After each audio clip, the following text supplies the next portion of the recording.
ఈరోజు ఏదైతే కాంగ్రెస్ పార్టీ దిగజారు రాజకీయాలు చేసుకుంటూ ఇతర పార్టీల ఆఫీసుల ముందు ధర్నాలు చేయాలనే నిర్ణయం ఏదైతే తీసుకున్నదో మనం తీవ్రంగా ఖండిస్తూ ఉన్నాం. మీ చేతగానితనానికి, మీ యొక్క అక్రమాలకు, మీ యొక్క ఏదైతే మీ పార్టీలో ఉన్నటువంటి రోజు రోజుకు దిగజారిపోతున్న పరిస్థితిని తట్టుకోలేక ఏదో విధంగా ప్రజల దృష్టిని మళ్లించాలి. మీకు నేషనల్ హెరాల్డ్ కేసుకు సంబంధించి చట్టపరంగా జరుగుతున్న పోరాటంలో మరి భారతీయ జనతా పార్టీకి ఎలాంటి పాత్ర లేకున్నా కూడా మరి చట్టపరంగా జరుగుతున్న కార్యక్రమాలను దృష్టిలో ఉంచుకొని ఈ విధంగా మరి భారతీయ జనతా పార్టీ ఆఫీసులో ధర్నా చేస్తామని పిలవడం చాలా సిగ్గుచేయడం తెలియజేస్తా ఉన్నాను. మేము భారతీయ జనతా పార్టీ నాయకులు కానీ కార్యకర్తలు కానీ ఎవరు కూడా చేతులు ముడుచుకొని కూర్చోలేదు. తప్పకుండా కూడా భారతీయ జనతా పార్టీ వైపు కానీ భారతీయ జనతా పార్టీ ఆఫీసుల వైపు కానీ కన్నెత్తి చూస్తే తప్పకుండా కూడా తీవ్ర స్థాయిలో ప్రతిఘటన కూడా ఉంటుంది.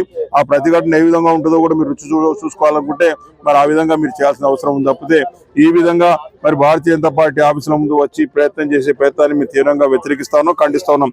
ఈ రోజు కరీంనగర్ లో మా పార్టీ నాయకులు కార్యకర్తలు అందరం కూడా ఉదయం నుంచి కూడా మా పార్టీ ఆఫీస్ వద్ద మేము తప్పకుండా కూడా సిద్ధంగా ఉన్నాం.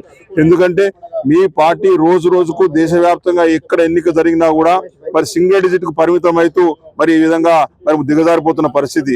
నేషనల్ హెరాల్డ్ పత్రిక పేరు మీద అనవసరంగా ఈడీ కేసులు పెట్టి సోనియా గాంధీ, మా ప్రియతమ నాయకురాలు సోనియా గాంధీ గారిని, మా నాయకుడు రాహుల్ గాంధీ గారిని అనవసరంగా వేధింపులకు గురి చేసి గంటలకు గంటలు మరి ఈడీ ద్వారా మరి ఆనాడు ఇబ్బందులు పెట్టినటువంటి భారతీయ జనతా పార్టీ ఈనాడు ఢిల్లీ కోర్టు దాంట్లో ఎటువంటి మరి ఆరోపణలు, ఎటువంటి ఇబ్బందులు లేవు అని చెప్పి స్పష్టంగా కోర్టు తీర్పిచ్చింది.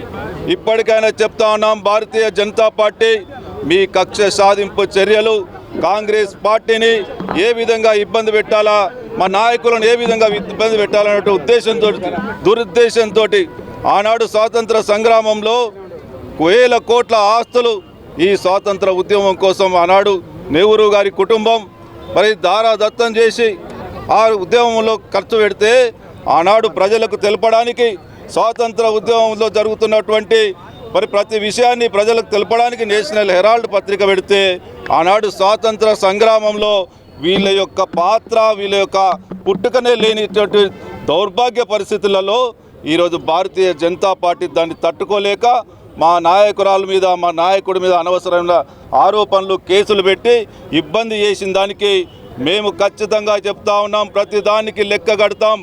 ఏ విధంగా అయితే మమ్మల్ని మా నాయకులను ఇబ్బంది పెట్టిండో తప్పకుండా రాబోయే రోజుల్లో భారతీయ జనతా పార్టీకి తగిన గుణపాఠం చెప్తాం. ఇప్పటికైనా ప్రజల ముందు మరి మోడీ క్షమాపణ చెప్పాలని చెప్పి డిమాండ్ చేస్తూ ఉన్నాం.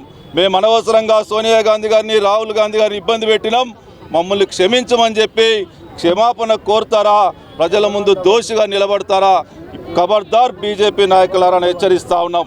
ఇప్పటికైనా ఈ కక్ష సాధింపులు బంద్ చేసి ఈ దేశానికి ఏం చేసినామనేది ఒక్కసారి ఆత్మ పరిశీలన చేసుకోమని చెప్పి డిమాండ్ చేస్తూ మేము ఈరోజు మరి మా ఆల్ ఇండియా కాంగ్రెస్ పార్టీ ఇచ్చిన పిలుపు మేరకు మా ఇక్కడ ఉన్నటువంటి కార్పొరేషన్ అధ్యక్షుని ఆధ్వర్యంలో మేము ముట్టడి కార్యక్రమం చేపడితే ఇలా భారతీయ జనతా పార్టీకి సంబంధించినటువంటి స్థానిక కేంద్ర సహాయ మంత్రి మమ్మల్ని అడ్డుకోవడానికి ప్రయత్నాలు చేస్తూ ఉన్నాడు. మీరు ఇక్కడ అడ్డుకున్నంత మాత్రాన మా ఉద్యమం ఆగదు. ప్రజలకు ఖచ్చితంగా మరి వీరు చేసినటువంటి కుట్రలు, వీరు చేసినటువంటి కక్షపూరిత చర్యలను తప్పకుండా ప్రజల్లోకి తీసుకెళ్తాం. రాబోయే రోజుల్లో మిమ్మల్ని దోషిగా నిలబెడతామని చెప్పి హెచ్చరిస్తా ఉన్నాం.